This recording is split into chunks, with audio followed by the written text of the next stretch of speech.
ఉన్న బంగారాన్ని విడిపించి ఆ రోజు ఆన్లైన్ రేటుకే మేము కొంటాం. Sharma gold company. ఏ ఫీల్డ్ లో ఉన్నదో ఆ ఫీల్డ్ లో చేసుకుంటున్నారు ఇప్పుడు. అవునవును. యాక్టర్ అయితే యాక్టర్, డాన్స్ అయితే డాన్స్, సింగర్ అయితే సింగరు, అట్లా ఉంది.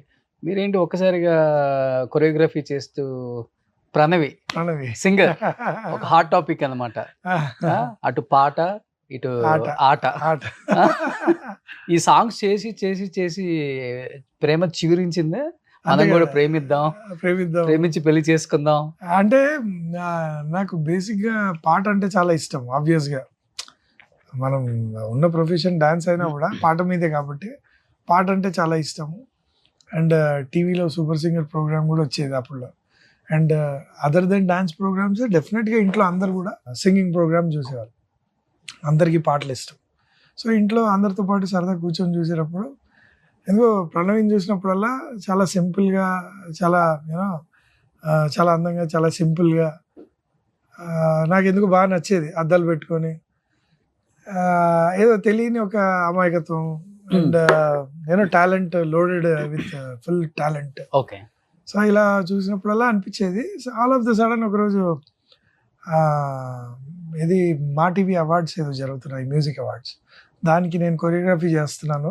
మధ్య మధ్యలో డ్యాన్స్ బిట్స్ ఉంటాయి కదా, సో సెలబ్రిటీ డాన్సర్స్. సో ఆ డాన్స్లకు నేను కొరియోగ్రఫీ అండ్ బ్యాక్ స్టేజ్ ఉన్నాను ఆబ్వియస్గా. అప్పుడు తను పర్ఫామ్ చేయడానికి వెళ్తుంది. సో అక్కడ చూశాను, అది టీవీలో చూశాను కదా, తినే కదా అని అప్పుడు వెళ్ళి పలకరించాను జనరల్గా. అండ్ అప్పటి నుంచి స్ట్రాంగ్గా పడిపోయి. ఏమని పరిచయం చేసుకున్నారు? పరిచయం చేసుకోలేదు, డైరెక్ట్ పలకరించా. హాయ్ అండి, ఏంటి నెక్స్ట్ పర్ఫార్మెన్సా అని. తను కంగారు పడుతుంది, నెక్స్ట్ వెళ్ళాలి కదా స్టేజ్ మీద అని అన్నీ చూసుకుంటాను. సో అవునండి వెళ్ళాలి, పర్ఫామ్ చేయాలి అంటే ఆల్ ది బెస్ట్ అన్నాను అని వచ్చేసాను. కానీ దూరం నుంచి కూర్చొని చూస్తూనే ఉన్నా. ఆ రోజు పండగ ఏంటంటే కళ్ళారా టీవీలో చూసేది. బాబో ఎంతుందా. సో టీవీలో చూసి అంటే చాలా సింపుల్గా, సింపుల్ అమ్మాయి, నెక్స్ట్ డోర్ గల అమ్మాయి, మన ఇంటి పక్కన ఉన్న అమ్మాయి, మనం ఎలా ఉంటే మనం ఇష్టపడతాము అలా చాలా సింపుల్గా, చాలా అందంగా, చాలా క్యూట్గా. ఓకే. అండ్ టాలెంట్ అయితే ఇంకా అసలు బండల్, తనకి ఉన్న ఫుల్ టాలెంట్ అసలు నేను చాలా ఇష్టపడేవాడిని. సో అలా ఉండి ఉండి చూస్తూ ఉండిపోయాను. ఇంకా తర్వాత రీచ్ అవ్వడం, ఫ్రెండ్స్ నుంచి నంబర్ పట్టుకొని రీచ్ అయ్యి తర్వాత తన్ని డైరెక్ట్ ప్రపోజ్ మ్యారేజ్కి అడిగేయడం. ఓకే. తను కాదండం, ఎందుకంటే తనకి ఇంకా అడిగితే కాదన్నారా? డైరెక్ట్ ఎవరు ఒప్పుకుంటారు డార్లింగ్, ఒప్పుకోరు కదా. ఉంటావు కదా. అయినా కూడా అదే అంటున్నా, అప్పుడు ఆ పొగరే ఉండేది. నేను బాగానే ఉంటాం కదా రఘు మాస్టర్, అదేంటి ఒప్పుకోలేదు అని. అప్పటికి ఏ సాంగ్స్ అయిపోయినాయి? అప్పటికి ఇవన్నీ కూడా అంటే 2014-15 అంటే ఇవన్నీ పెద్ద పెద్ద సాంగ్స్ అంతా నోటెడ్. వాళ్ళ ఇంట్లో కూడా అందరికీ తెలుసు నేను ఆ టీవీలో ఉండడం. బట్ స్టిల్ ఒక అమ్మాయి సడన్ గా ఒప్పుకోలేదు. అండ్ ఏంటంటే రీజన్ అలా, ఇంకా ఎల్డర్ సిస్టర్ ఉన్నారు మ్యారేజ్కి, తను చెప్పిన రీజన్. బట్ నేను ఇంకా ఆగుతాను పర్లేదు అంటే, అయ్యో నా గురించి ఏం కావద్దు మీరు కంటిన్యూ అని అంటే ఎక్కడో చిన్న కోపము, ఒక ఇది వచ్చింది. అరే కంటిన్యూ అంటే మనం ఆగుతామంటున్నాం కదా అని అలానే చాటింగ్లో కొంచెం హార్ష్గా నేను మాట్లాడడం. ఓకే.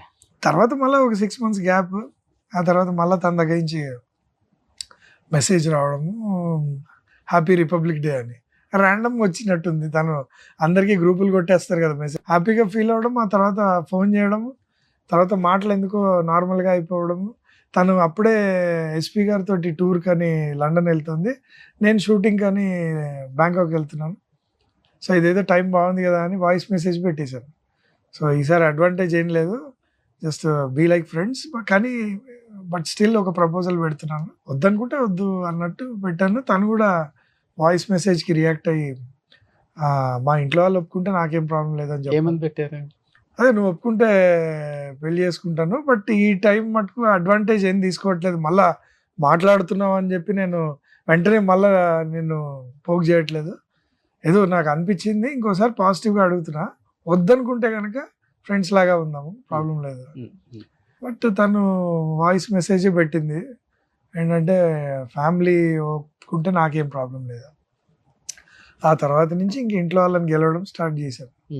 ఇంకా డైలీ వాళ్ళ ఇంటికి వెళ్ళడం, పరిచయం చేసుకోవడం, వాళ్ళు కూడా యూనో పాజిటివ్ రెస్పాన్స్.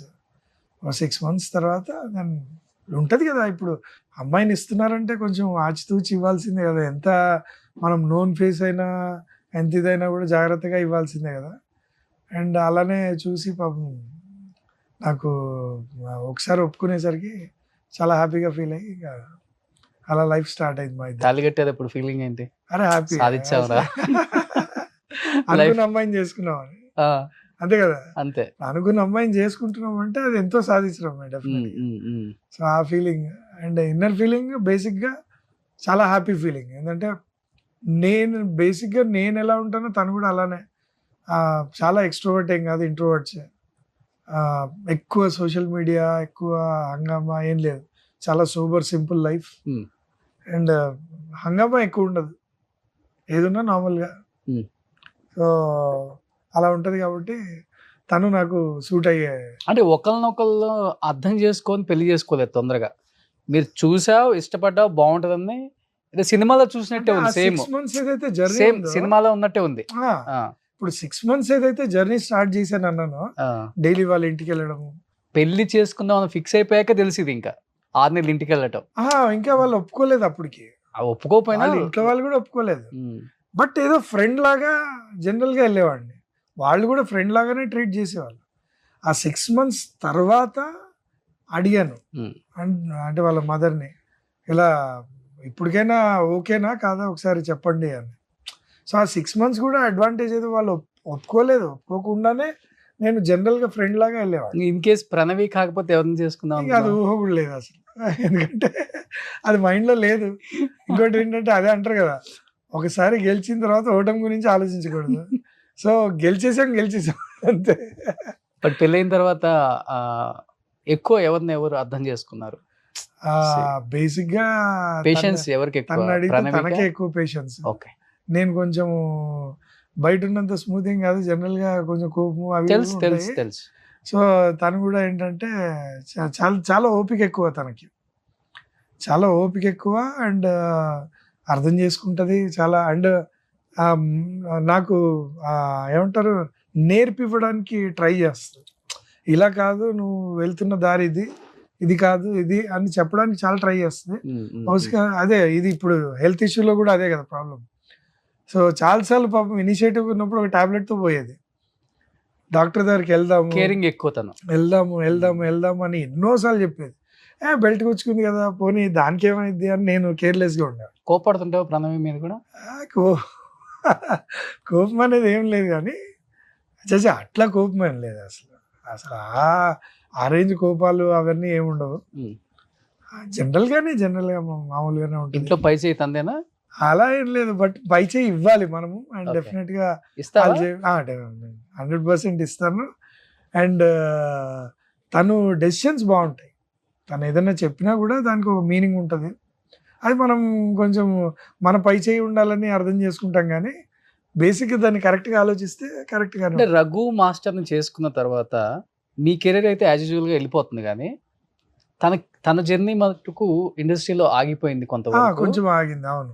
అంటే రఘు రిస్ట్రిక్షన్స్ వల్ల, లేకపోతే వద్దనుకోవటమా, ఆఫర్స్ తగ్గటమా? కాదు, రెస్ట్రిక్షన్ ఏం లేదు.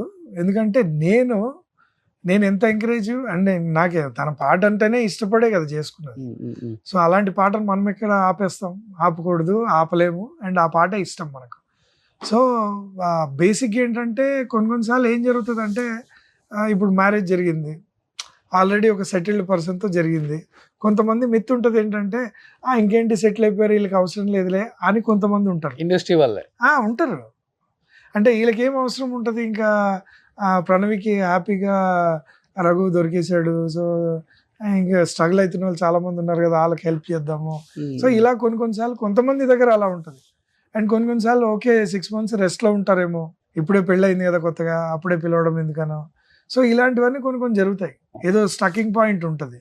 అండ్ ఆ తర్వాత బేసిక్గా ఇంకా తెలిసిందే మన లైఫ్స్లో ఎట్లా ఉంటుంది అంటే, ప్రెగ్నెంట్గా ఉన్నప్పుడు అండ్ పాప పుట్టిన తర్వాత కానీ ఒక 1-2 years సాక్రిఫైసింగ్ 100% వాళ్ళు లేనిదే జరగదు.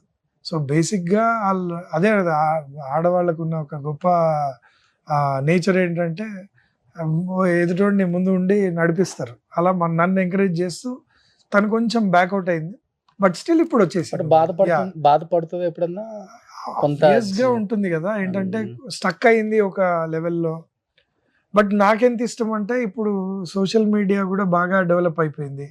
ఇప్పుడున్న క్రేజ్ ఏంటంటే, ఓన్గా తయారు చేసుకుని songs we can release our self, మన ఛానల్ అంటూ పెట్టుకోవచ్చు. సో ఇలాంటి జర్నీలో డెఫినెట్గా తను ఆల్రెడీ మ్యూజిక్ కంపోజ్ చేసుకుంటుంది సాంగ్స్. ఓకే. సో దానికి నేనే కొరియోగ్రాఫ్ చేసి ఇస్తాను అని, ఇలాంటివి నేనే ఉంటాను బ్యాక్. ఓకే. సో ఇలాంటి ధైర్యం నేను ఇస్తుంటాను. సో తనకు కూడా ఏంటంటే ఇప్పుడు ప్రజెంట్ పాపను చూసుకునే స్టేజ్ దగ్గర నుంచి మళ్ళీ స్టార్ట్ చేసి. ఒకతే పాప? యా. ఏం క్లాస్ అవుతుంది ఇప్పుడు ఎల్కేజీ. ఎక్కువ నాన్న కూర్చో. నీ టైం దొరకదు కదా?